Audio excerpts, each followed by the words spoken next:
betul ada masalah sekarang, Mbak. Masalah apa sayang? Ada apa? Iya, saya kan udah kerja 4 tahun di keluarga bos ini ya. Terus habis itu Mbak, saya kan waktu pulang bulan Agustus itu saya ada hutang sama bos. Sebentar Mbak, sampean tahu kan tiket, setiap kali telepon masuk ke saya secara langsung dan tidak langsung masuk di YouTube sama di Facebook. Jadi hati-hati, jangan pernah menyebut nama siapapun termasuk namamu sendiri karena saya tidak ingin setelah viral kalian minta take down. Oke, kamu pinjam uang majikan? Iya, bukan pinjam uang majikan saya untuk beli tiket pulang waktu Agustus itu Mbak. Terus? Bulan Agustus. Nah sekarang ini kan saya kan waktu saya tinggal bulan 3 nanti saya sudah habis kontrak. Kan habis kontrak bulan 3. Nah padahal saya kan di luar sudah tahu waktu ibu saya sakit saya ambil uang di bank itu angsuran 3.900 tiap bulan kan. Nah setelah itu Mbak tiap tanggal akhir bulan kan harus membayarnya tanggal 17 kan harus membayarnya, tetapi setiap saya minta pasti bos itu kan marah katanya saya punya utang. Terus habis itu Mbak yang saya jadi pikiran kan saya kurang 2 anjuran lagi ya, kurang bulan 2 ini sama bulan 3 besok kan. Nggak tahunya tiket itu sama bos saya itu tiketnya itu terlalu mahal katanya, tapi semua itu nggak ada resipnya. Juga hotel itu waktu karantina 3 hari itu apakah harus saya bayar sendiri, katanya saya yang harus bayar gitu. Padahal bos waktu itu ya waktu 2 tahun yang lalu kan dia janji sendiri sama saya, cuaca belum bagus nanti saat cuaca bagus kamu saya kasih pulang, dia janji sendiri. Nah giliran kemarin dia bilang karena saya belum habis kontrak 4 tahun katanya, jadi semuanya harus bayar sendiri gitu Mbak. Jadi utang tiket itu semuanya, utang tiket sama hotel itu kata dia itu 12.500 gitu katanya tiket ke Jakarta saja, itu Jakarta sama hotel itu 3 hari itu begitu. Nah sekarang itu padahal bank harus dibayar tanggal 17 kan. Nah bos tidak ngirim saya lagi. Padahal bulan 3 nanti saya harus keluar dari sini gitu. Jadi saya harus ambil tindakan bagaimana kira-kira Mbak, saya cuma minta solusinya saja. Sebentar, sampean punya utang bank, sampean punya utang bos gitu maksudnya sampean, bener nggak? Iya. Oke. Iya betul, utang bos itu untuk tiket kemarin. Oke. Apakah waktu kamu perjanjian tiket kemarin dan karantina itu kamu setuju? Ya waktu tiket saya setuju, tapi kalau karantina itu kan saya tidak tahu itu harus saya apa bos yang membayarnya. Tetap bos yang membayar? Tetap bos ya, tetapi dia tidak mengakuinya. Dia bilang kepada saya katanya agent mengizinkan bahwa karantina itu adalah harus CC yang bayar, katanya seperti itu. Bukan agent ya, sebentar ya, tak ambil kontrak kerja ya, sebentar, tak baca kontrak kerja. Iya. Oke. Saya tidak berbicara tentang agent atau apa ya, ini yang saya berdasarkan kontrak kerja aja ya. Iya. Oke. Satu hal yang perlu digarisbawahi, bukaan kontrak kerjamu halaman pertama. Iya, betul.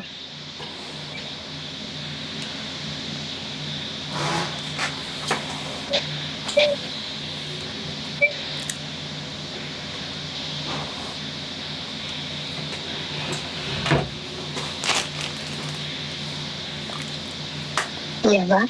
Oke. Kontrak kerja halaman pertama dan nomor 8. Iya. Apa yang kamu baca di situ? Saya sekarang tidak bisa. Saya dengarkan Mbak Yuni bicara, saya tidak bisa mengambilnya. Enggak apa-apa. Menurut pengertiannya sampean aja apa itu? Dengan 2 baby di sini Mbak Yuni, saya nggak bisa keluar. Itu semua orang-orang tidak di luar sana. ada mbahnya juga. Nanti saya buka drawer itu orang pasti banyak pertanyaan kepada saya. Maksudnya gimana? Nggak paham saya. Di kamar. Sekarang saya di kamar sama 2 baby. Saya kan jaga 2 baby. Mbak Yuni di sini. Oke. Jadi kamu nggak bisa ngomong, oke, nggak apa-apa. Di situ saya jelaskan sekali lagi, di mana di ayat ke-8, di pasal 1, medikal itu termasuk majikan yang membayar. Dan untuk konsulat juga majikan yang bayar. Visa itu majikan yang membayar. Asuransi majikan yang bayar. Dan untuk 8 ya, majikan harusnya yang bertanggung jawab atas segala kebutuhan atau kepentingan selama pembantunya datang dari Indonesia. Jadi termasuk tiket juga harusnya majikan yang menanggung. Saya tidak tahu perjanjian model apa yang kalian katakan pada majikan. Saya tidak tahu karena kalian yang berbicara ya. Tapi kita berbicara tentang pasal. Pasal mengatakan bahwa majikan yang harus bertanggung jawab. Termasuk hotel, tiket, karena waktu itu kan tidak dikatakan di sini majikan harus nanggung karantina, tapi kan setidaknya majikan yang harus menanggung karantina. Karena memang kalau mengizinkan pulang berarti kan mengizinkan juga untuk membayar hotelnya. Kenapa banyak majikan yang tidak mengizinkan pembantunya pulang waktu itu? Karena memang hotel mahal. Jadi saya tidak tahu perjanjianmu sama majikan. Waktu itu saya seperti apa kan saya tidak tahu.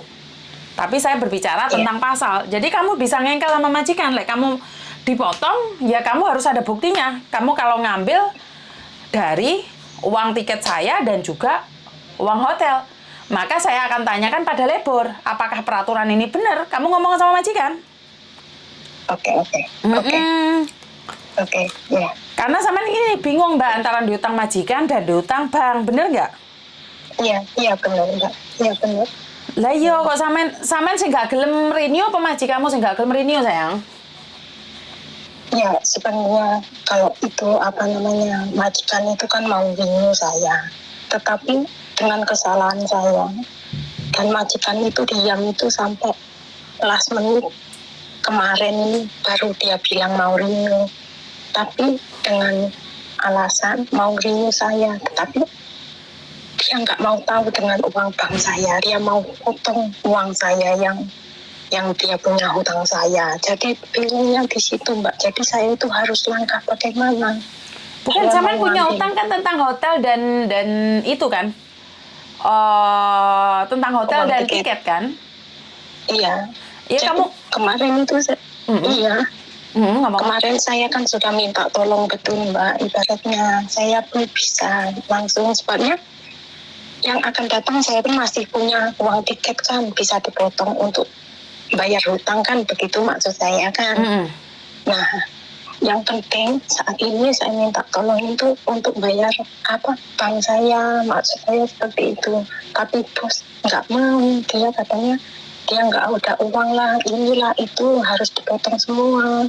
Dan kata dia itu hotel juga saya yang nanggung. Saya bilang ya saya nggak mau engkel masalah itu, yang penting tolong saya untuk membayar bank saya dulu. Jadi setelah itu saya kan bisa lanjut seperti itu ya Mbak. Kalau dia minta saya seperti itu, jadi gimana caranya biar pekerja ini juga bisa lanjut juga bosmu. Kalau masih mau saya ya semuanya bisa lanjut, tapi dia nggak bisa seperti itu. Dia malah bilang di sini saya bos apa kamu yang bos? Dia malah seperti itu. Kenapa kamu ngatur saya? Saya tidak ngatur, saya mohon, saya minta tolong kan seperti itu ya Mbak. Jadi intinya majikanmu sebenarnya tahu apa yang terjadi denganmu, makanya dia dengan sengaja melakukan seperti itu. Benar nggak? Ya nggak apa-apa loh kalau dia nggak mau terima ya. Kamu mau tidak mau ya udah pergi aja dari situ, dan kita berbicara tentang peraturan. Kalau dia maksa kamu motong gaji kamu nggak boleh tanda tangan apapun di bulan itu ya. Iya. Jadi kamu nggak boleh tanda tangan apapun yang diberikan majikan. Jadi kamu bilang sama majikan, tunggu saya laporan ke labor. Kalau kamu mau ambil uangku, aku nggak mau tanda tangan. Begitu. Betul. Oh, ya. Karena gaji itu tidak boleh dipotong. Kamu punya utang itu kamu bayar sendiri. Oh iya. Jadi nggak bisa dipotong dari gaji. Gaji ya gaji, utang ya utang. Oh gitu. Ya. Jadi kalau kamu majikannya motong ya kamu cerita sama agenmu loh. Kamu sudah bicara dengan agenmu belum sayang? Saya bicara sama agen Pak, tapi agen saya itu tidak dia tidak membantu dengan dengan saya, tidak membantu itu anak buahnya, ibaratnya dia itu mungkin memihak kepada bos saya apa bagaimana. Padahal kesulitan saya masuk di sini Mbak, tanda tangan dengan kontrak itu dengan dengan suasananya di sini ini betul-betul jauh. Ibaratnya nggak sesuai lah. Dulu ditanda tangan kontrak ada kamar, ternyata nggak ada kamar, tidur di dapur sampai sekarang 4 tahun saya pun tidur di dapur tidak apa-apa. Dulu kata orangnya cuma 5 orang, ternyata di sini 8 orang. Kan saya pun ya tidak pernah bicara dengan, nggak pernah komplain sama agent, saya nggak pernah bicara apa-apa. Tidak pernah Mbak, kesulitan saya di sini. Betul, tapi kemarin saya bicara sama dia malah saya bilang masalah itu ya uang tiket, terus masalah gimana dengan saya, dia cuma oke saja. Habis itu dia nggak ada respon apa-apa lagi sampai sekarang. Makanya saya bingung. Oke, berarti sampean sudah tahu kan apa yang harus sampean lakukan. Ingat, majikan tidak boleh tiba-tiba memotong gaji kamu karena punya utang. Itu bisa dibicarakan karena gajimu adalah gajimu. Karena itu saya selalu bilang sama majikan saya, jangan pernah meminjamkan uang sama cecenya. Karena gaji adalah gaji, tidak boleh dipotong. Maka kalau dipotong ya kamu boleh laporan. Karena gajimu ya gajimu, utang kan nggak ada buktinya. Iya. Utangnya buktinya tiket itulah karena ibu saya tiket itu keras. Bukan tiket itu tetap tanggung jawab majikan, Mbak. Oh itu ya. Betul. Oh, ya. Itulah makanya dia tiket itu dia nggak mau motong yang nanti uang tiket nanti, dia nggak mau, dia mau motong sekarang. Ya enggak, tiket itu loh. Makanya kalau majikanmu maksa, ya kamu laporkan ke labor atau laporkan ke KJRI. Gitu ya. Betul. Oke. Ya. Yang penting ingat jangan pakai emosi, yang penting tenang. Ngerti? Apapun itu bisa ditangani dengan tenang, jangan pakai emosi. Kalau pakai emosi kita kadang-kadang tidak mampu untuk bergerak. Iya. Saya itu orangnya nggak bisa melawan itu, nggak bisa Mbak, paling saya nangis saja. Makanya nangis itu bukan solusi Mbak. Saya malah tidak suka orang yang nangis. Otak saya jadi terbuntu gitu. Makanya ngerti, otak terbuntu tapi bukan berarti kamu harus punya kehidupan buntu. Iya. Ingat, tidak ada siapapun yang bisa menolong kamu kecuali dirimu sendiri. Jadi kalau kamu bilang otakmu buntu, apalagi saya. Benar nggak? Terima kasih ya. Harus semangat. Terima kasih sekali.